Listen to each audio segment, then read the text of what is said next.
What's going on? All right.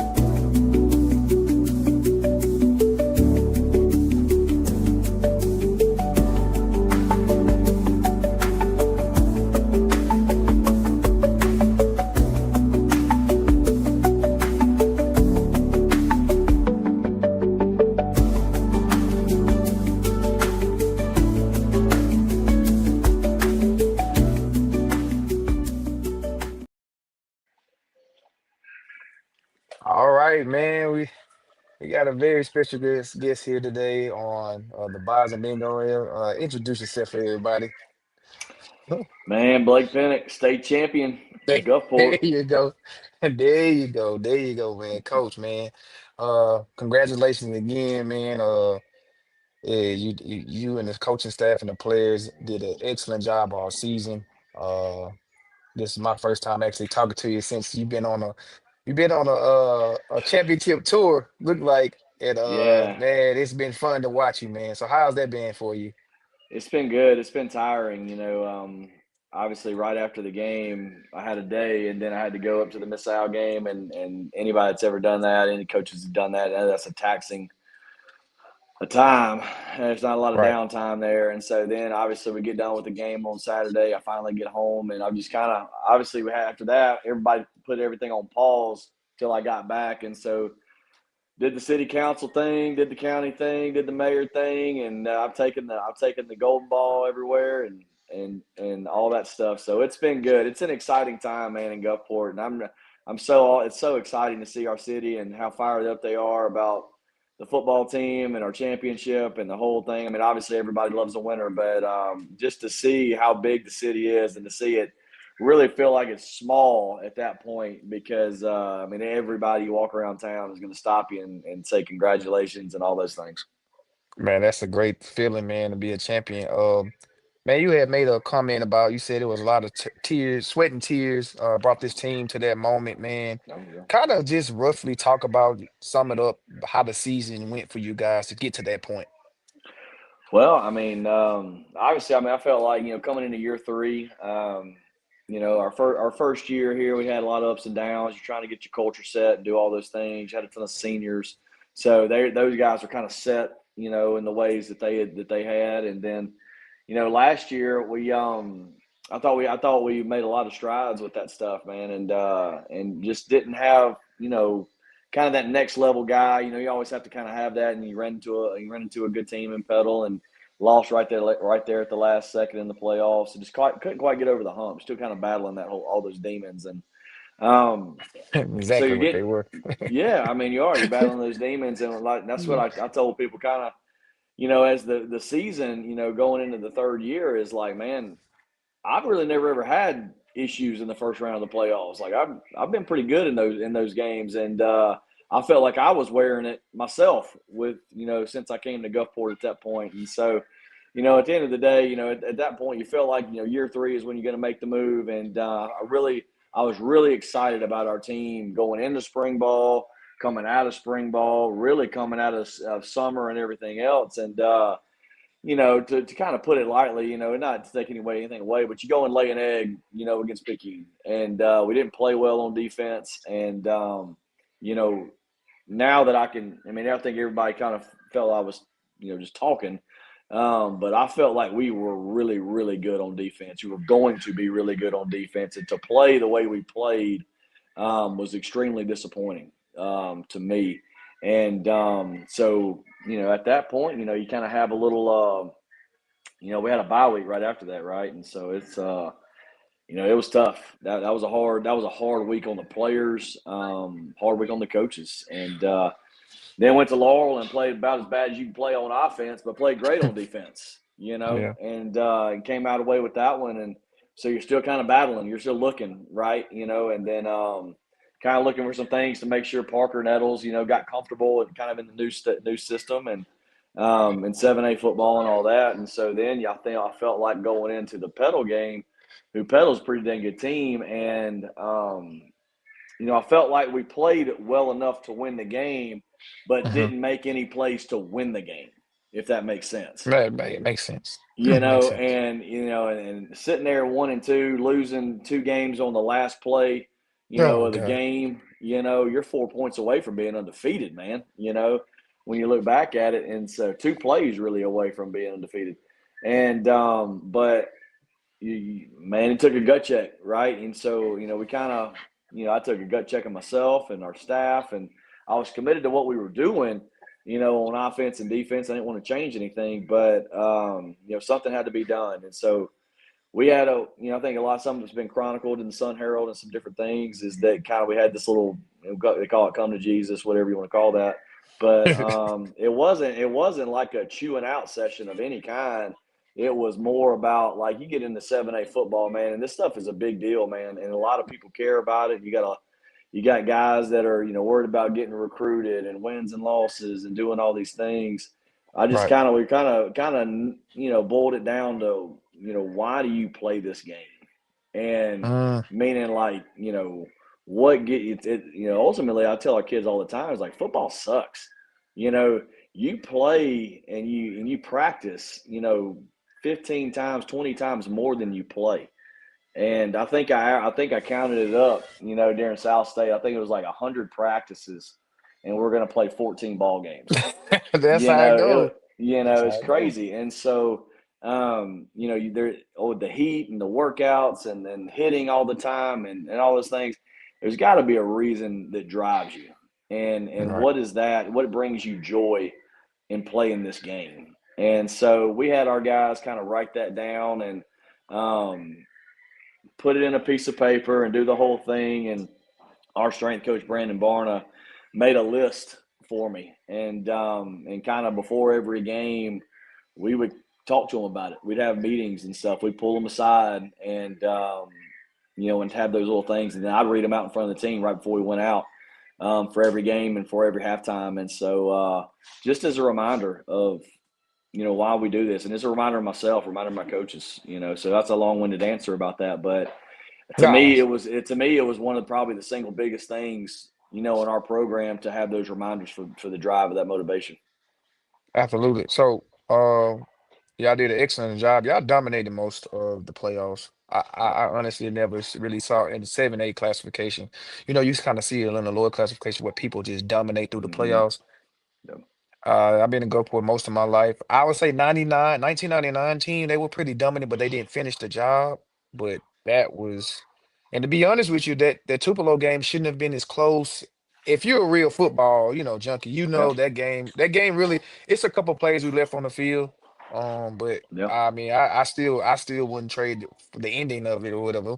But you guys dominated most of the playoffs. It was performance that was for the books, of course. My question is, man, what was the name of the play that was called? What did you name that play? The last one, Yes, sir. rebound. Yeah. Yeah. Wow.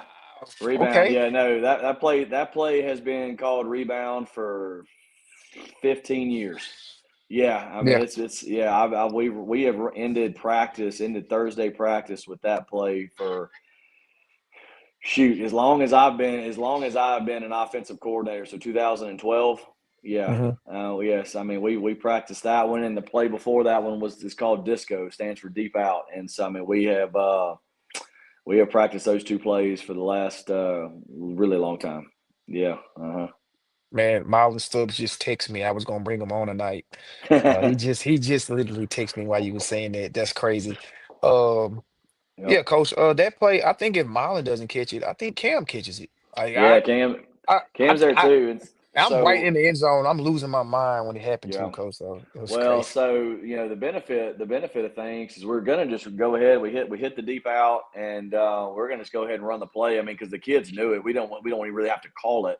Right. They knew exactly what the sequence of plays was going to be, so they got there that lined up, and then Tupelo hit the timeout, and so that gave us a little, just an opportunity. Gave us a minute and a half to really talk up all the finer points of it. I mean, we do it and everything else, and talk up the points of it. And, like, they're not gonna call offensive pass interference. So the point of the play is for Javius Hells is to kind of get it. He's the one that's supposed to get the play, and all the other guys are supposed to get kind of in a diamond shape and just box out and Mm-hmm. box the other defenders out, and then have their eyes on the tip to catch it. Mm, And and there's a couple of coaches that if they've been with me, they know exactly how this play is coached up and ran. But so I mean, we just coached that stuff up, really got down there, and they did a really good job of getting to the point of attack. And obviously they're freaking super tall. Tupelo was yeah. in the secondary, so we didn't really have a shot on that part. Actually, the initial catch, but got the ricochet, yeah. And so that was man, it worked. So the funny thing about this is a year ago we ended our season on this exact same play versus Pedal, and we almost caught it. Mm, We almost caught it. It can yeah. our guy, our the back guy was not in the best position to be able to get it, and it Right. went right under his fingers. And so, but yeah, Man, man, I'm glad you guys called. I'm glad you had it since 2012, man. It was probably one of the most historical plays in 7A history, not just for Goodport, in 7A history. It went viral on Max Preps. It oh just yeah, gave us a great light on Gulfport football. And I'm just proud to say that I was a part of that history moment, man. My video that I had in the end zone, it went viral. I had to turn my phone off because it was going on, it was just going off. I had to turn it off. But man, Coach, man, I want you to. Where's the trophy at? And then I'm gonna let you go. You got it home, or is because it's been no, traveling no. too. It's all over the place. I figured I'd be a good guy, and I'll bring it to the office right now. But Yeah. it'll be at the Biloxi Coliseum tomorrow night at the hockey game. Oh, We awesome, got yeah, they're doing a thing for our team, and I'm going to drop a puck and try not to fall on the ice. man. Please Um, don't fall, Coach. I know, and so, but I know I enjoy it, man. Our coaches were talking about, we were contemplating, like, man, we just need to start a social media page for the trophy, and just Man, yeah, where is it at right now? And right. so, well, I mean, it's hard, man. It's hard to win a 7A state title. It really Man, is, and so I mean, you got to think about it here. I mean, we played about as well as you could play in the last stretch of games, and I felt like we kind of dominated. I was kind of pissy, just as the last drive was about to unfold, is because we had dominated. I felt like outplayed them the whole you game, did. and Tupelo, yeah, outplayed them in the game, and then just because of some special teams mishaps and all that, they were going to end up winning it. And I was so but it's hard to get there, man. If that thing bounces the other way, then we're not talking about this. So you got We're to have some heartbroken. fortune in it. Yeah, you got your heartbroken about it. Absolutely, chance Yeah, missed and stuff like that. So yeah, you take them when you can get them and enjoy it as long as you can, and then obviously when we get back in January, it'll be on the 26th. absolutely, man. The football guys are with Gulfport football and Pinnock and the staff and the players. So, man, once again, it's always a pleasure to have you, man. This won't be the last time. I think I'm moving media day to. I'm going to have to extend the. To yeah, I know it's gonna be at Woody's this year. We Let's gotta go. set that up. We gotta set it up. Make sure it's cool with Oh them. yeah, man. Doug will do something like Yeah, that. He loves Doug. it, man. That thing has turned into such a big deal and all that Yeah, stuff. yeah, So yeah. I feel like he'll have a good time with that. Absolutely, man. Coach, man, you have a good night, man. Tell your wife and your kids, man. Appreciate you for coming on. I know you're your family man, so but thank you for coming on tonight. Will do, man. I appreciate you. All right. No. Now we had Coach Pinnock. Now we have Mr. Where's it go now? I just had him on there. Let's go. And we got all right, man. We got AD Kevin Roberts. I'm sorry for the wait, Mr. AD. We got AD No Kevin problem. Roberts here, from Harrison County. Man, how you doing today? I'm good. I'm good. Hope you can hear me. Hope you. I know you can't see me that much. I'm actually at a game. Hey, we've had it where we couldn't see nobody, but we just glad you came on. So it's nothing wrong with that. So we're good to go, Good man. deal. Good deal. And next time I'll be in my office and I'll have the light on. Oh man, that's fine, man. Hey, this won't be the last time we bring you on, man. Like I said, I want to start highlighting the ADs as well. Y'all have such a task on juggling so many sports, and I It's a don't lot. think people don't understand what ADs have to go through. Just the job is never done. I just know that I've never been AD, but my brother has. He Hmm. was one, and he just having discussions with him. He kind of tell me how the day to day goes, and it never stops. phone always ringing. It's always things need to be done. So kind of give us Something. how it is. Kind of give us an idea how it is for just being an AD for the county. Well, something like you hit on a lot of it. You just got to multiply it. I have 9 schools. I have Jeez. 6 middle schools, and 3 high schools. Now, I'm fortunate in that we have coordinators at each of those schools, and Good, they good. they take on a lot of they do a lot of tasks. They really make the job possible. But you're my goodness, like right now, I am at a game. I'm at a soccer game over at West Harrison High School. And when I Okay. leave here, I will go to a middle school basketball game through the woods Wow. here at West Harrison Middle School.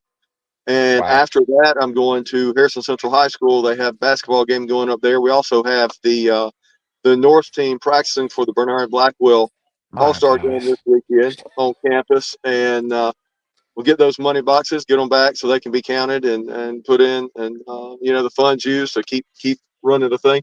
Last night at about 11 o'clock, I was with a wrestler who was injured at our first Harrison County tri meet for Hmm. wrestling. So, and I the good news was the kid wasn't. He took a really hard lick, and okay. at 90 pounds, hard licks they can be scary. So he's Right. good. He's Okay. excited That's about it. good. He's in Good. concussion protocol, but he's going to be okay. He's going to come back. But so yesterday my day ended at 11. Today it started around. I got in a little bit later this morning. I came in a little bit later because of all that, about 8:30. But Okay. something's always going. Somebody's always calling, and Oh yeah. it's just it's one of those things. I never set out to be an athletic director. Truthfully, I never thought I'd be a coach. I never thought I'd be a teacher. Uh, Man. my degree, my undergrad's in business. I went to Mississippi College, got a job back down here on the coast.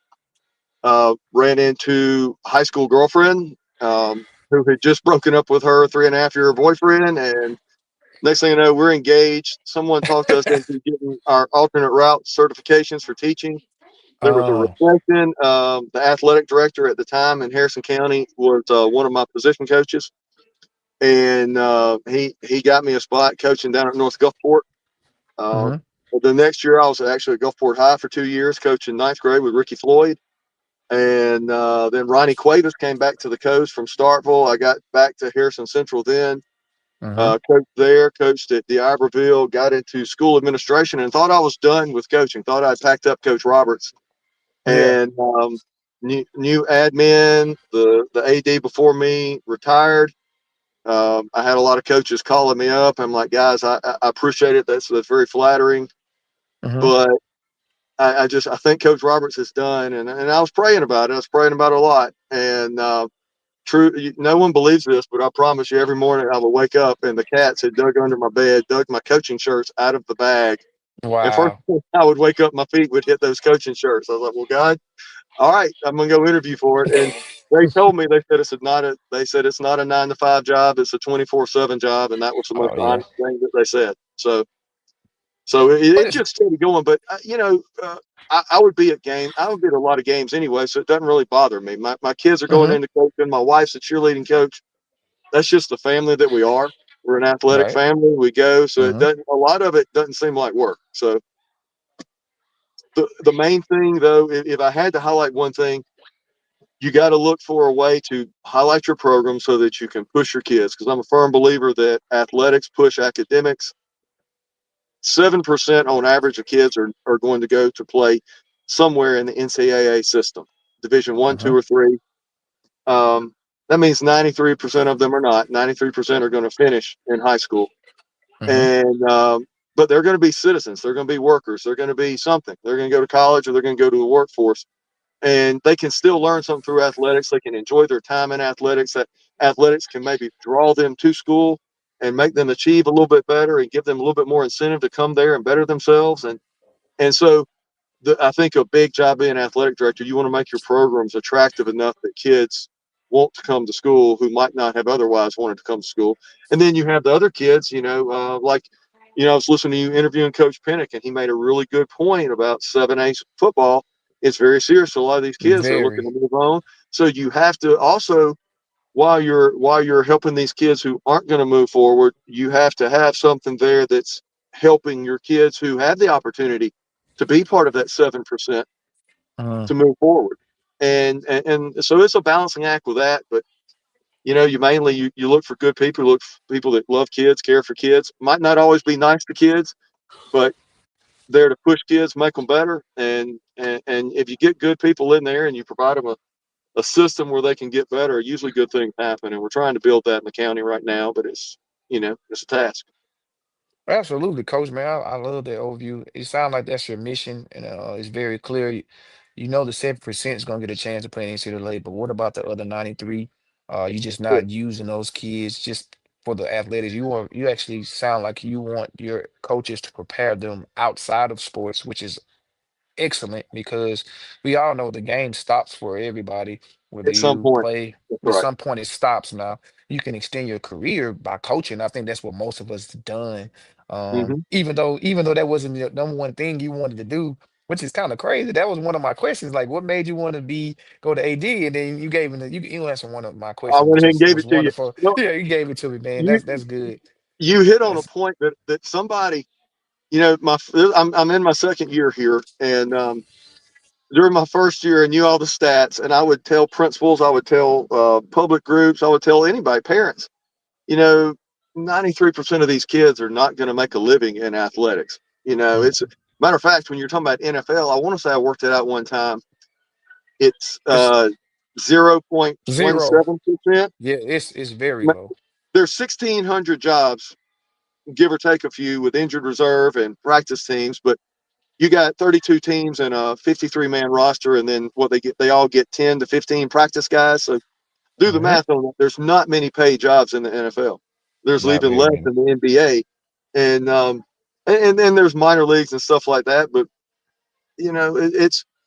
it's very, very rare. It's lightning strike odds almost that you're going to do that. But as I Absolutely. was telling people that, somebody pointed out, they said, "You made your living in sports." And I was like, and until that point, I hadn't realized it, but I had. And Yeah. Yeah. sports had given back to me. There are good careers to be had in coaching. There are good careers to Yes. be had in being athletic trainers or coaches or just media people working with sports. There are other things that kids can do that might not Absolutely. have that next level type ability. So Right. and so you got to provide for them too. You got to be aware of who your clientele are, and ours are the kids. We think about it being the audience coming to the games, and we want to cater to them, but it's all about the kids. It's Absolutely. it's all about doing something for them that's going to be constructive and help make them better. And I really wish, again, I think Coach Pennant kind of alluded to it, and you alluded to it when you're interviewing him about Gulfport winning a state title, and it made a lot of people feel like it was possible for a coach team. Hmm. It's been so long. I mean, we Right. picky, but I'm talking about a bottom three county Yeah. team Absolutely. Yeah. and an I-10 corridor team. It's been a Yeah. minute since Moss Point did their thing, 2000. and Yeah. and that's them doing that. Like I said, it makes other people see that it's possible that we can put these Hmm. efforts on that.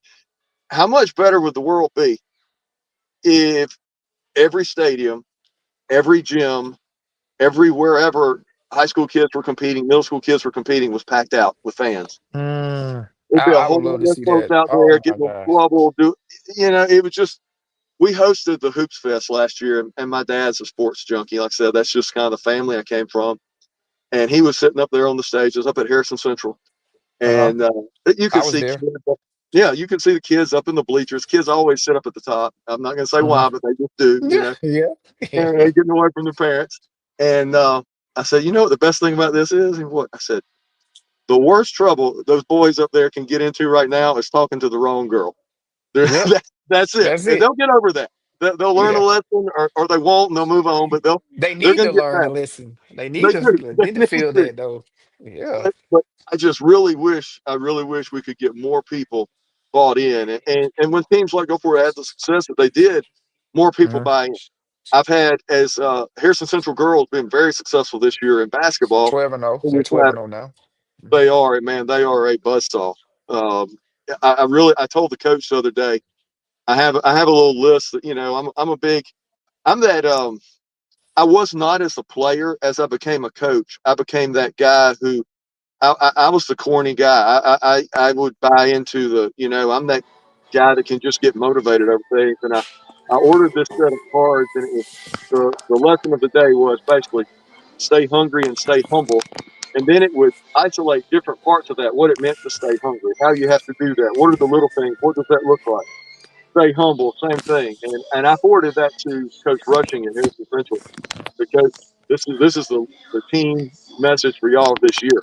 Stay hungry, stay humble, and sky's the limit. I really, I'm not saying that they can win a banner, but I think they'll determine who does win a banner, and I do think they have the capability to do it. So and it's fun when you have that, but you also got to be with a team who's rebuilding because those kids, like we were talking about a minute ago, they're going to go to the workforce, they're going to go to college, they're going to be husbands, wives, they're going to be citizens, they're going to be out there. So what are we going to do to help them be positive and be the best versions of who they are? So yeah, I do. I firmly believe in all that. I really do. I drink the Kool-Aid.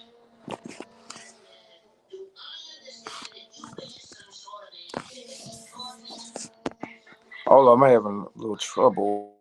That's fine. That's what the sound went away. Give me 1 second. Give me 1 second. Hold Sure. on. I don't know what happened to me. AirPods on.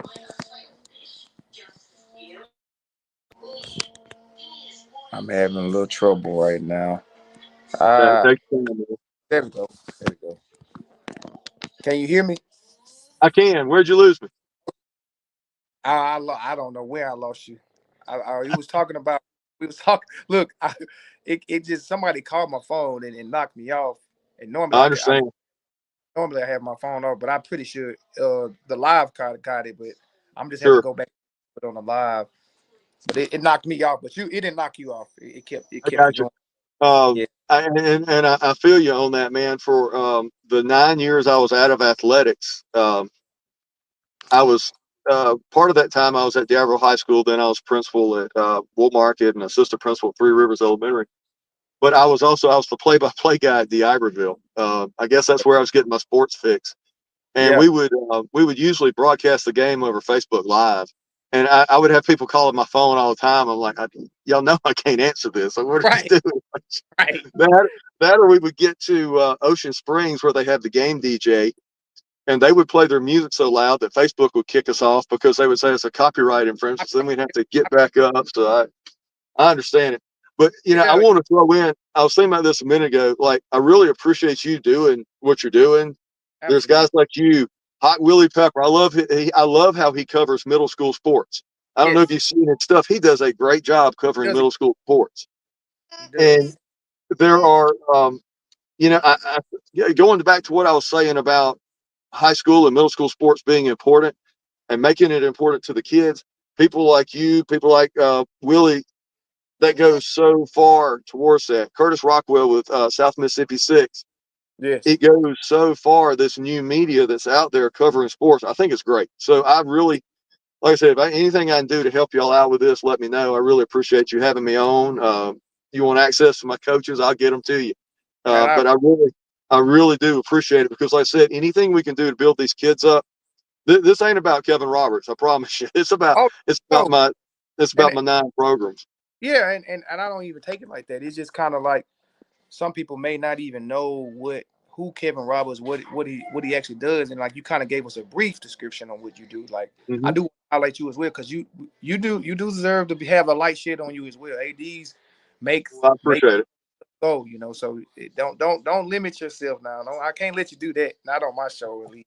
But yeah, man, I really appreciate what you do for the county, man. You make sure everything runs smoothly, and like you just simply tonight, just tonight alone, you have to go to 4 different locations to make your stuff run smooth. So I definitely appreciate that. I got one more question before I let you go.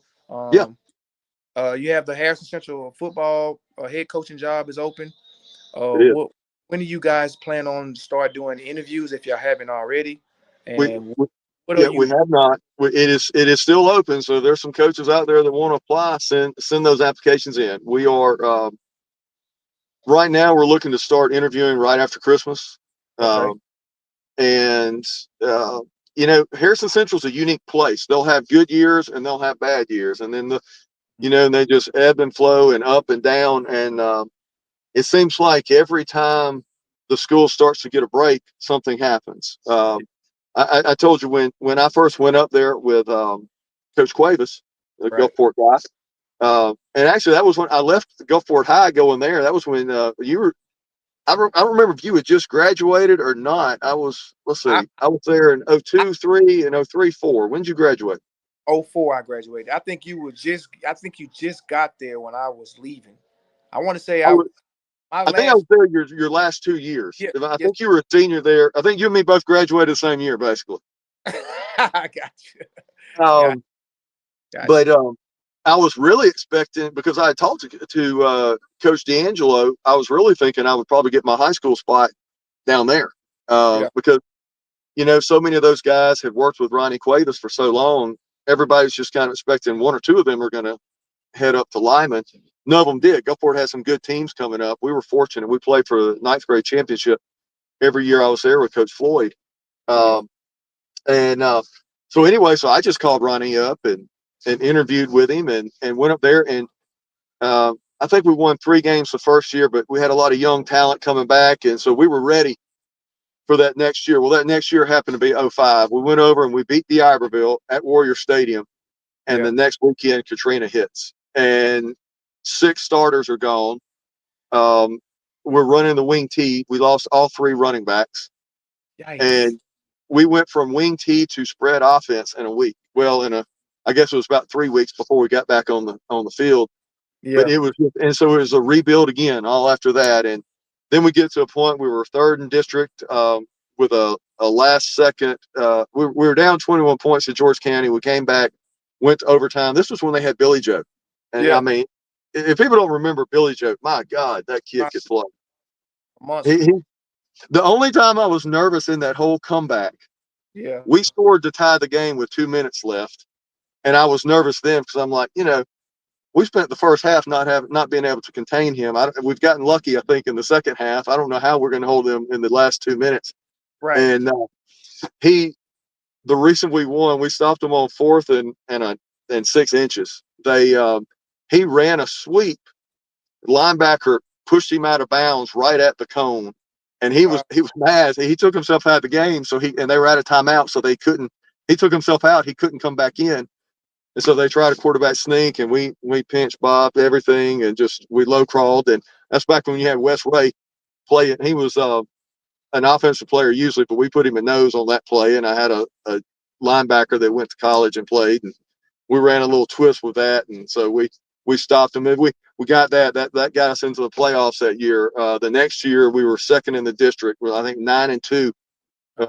Truthfully, probably should have handled this, and we probably should have been number one. We didn't, and it's just kind of a crazy thing and a whole long story on that. But the year after that, we would have been good, but that was also the year they had opened up West Harrison. So now the team is split. So now there's another. So like it's like every time they get their head above water, something happens. So we're really looking for somebody who knows how to come in, reach these kids because we have some good middle schools feeding us. Go out and reach these kids, make them Yeah. believe in building something, and make them want to come up there and be a part of turning it around and turning the program around. We have ideas that facilities need to be addressed, and we have a plan. And we're lucky. I'm lucky enough to work for a superintendent who is the son of a coach, and he understands that facilities got to get better, and we have a plan for addressing that. And Yeah. um, it's so that's the process. We're doing a lot of things. We're addressing some of the structural things that have gone on underneath that might need to be changed to Okay. fix it. And so, like I said, it's been a place that's been historically hard to win at, Uh-huh. and we're trying to address those things and set up a structure to where I tell you what I'm looking for a coach, but what I'm really looking for is a head of a program. Coaches come and go, but programs live, Mm. and we're trying to set up a program 7 through 12, and that's really what I'm looking for an architect, I guess. Man, coach, you can't answer no better than that, man. And then you gave me a brief about your coaching career, man. So I know you got a long night ahead of you. Next time I bring you on, I'll make sure you know it's working as hard as you always do, and I Hey, make sure. look, man, you ought to be fortunate. If I was in a lit up room right now, man, my head would be shining, and I might blind somebody. So it's probably better. Oh man, I hear you, man. Well, Coach, man, thanks for coming on. I'll talk to you soon. Absolutely. Appreciate you having me on. Thank you. Yeah, no problem. Bye-bye.